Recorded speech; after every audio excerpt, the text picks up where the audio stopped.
Greetings, I'm Dev the Developer. This lesson covers the select element, the drop-down menu element. When you have a predefined list of choices and you want the user to pick from it, select is the tool. We will cover its structure, its attributes, grouping options, and a few best practices.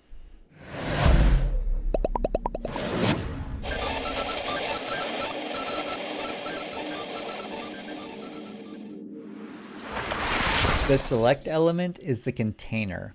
Inside it, each option element is one choice in the list. Select needs a name for form submission. Each option needs a value, and that value is what gets submitted when the option is chosen. The text inside the option tags is the label the user sees in the dropdown.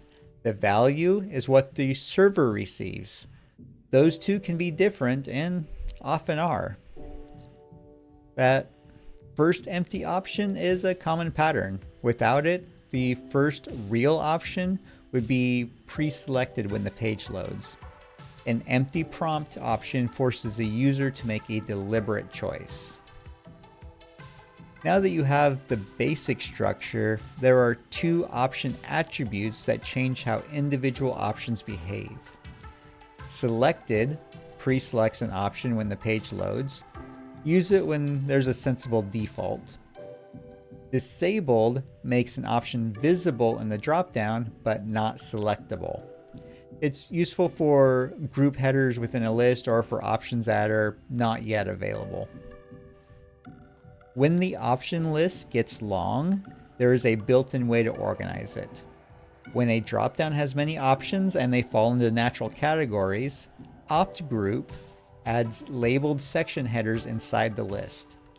The label attribute on optgroup is the visible section header. It is not selectable, it just organizes the options beneath it.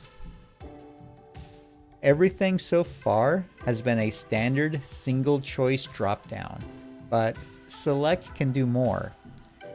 By default, select allows only one selection and renders as a dropdown.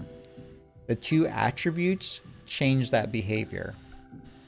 Multiple allows the user to select more than one option by holding Control or Command while clicking. The element renders as a scrollable list rather than a dropdown. Size sets how many options are visible at once without scrolling. Setting size equals 4 shows 4 rows and any additional options while scrolling. Now we can use select elements for drop-down menus and selection lists, and option elements for each choice with a value submission and visible text for the label. An empty first option helps to prompt the user to make a selection, and opt groups to organize long lists into sections. Multiple and size are for multi-select lists. It's clean, predictable, and much easier to style than you'd expect once CSS comes into the picture. Build a select with at least 5 options and try adding an opt group to see how it organizes a list. Don't just watch it, do it.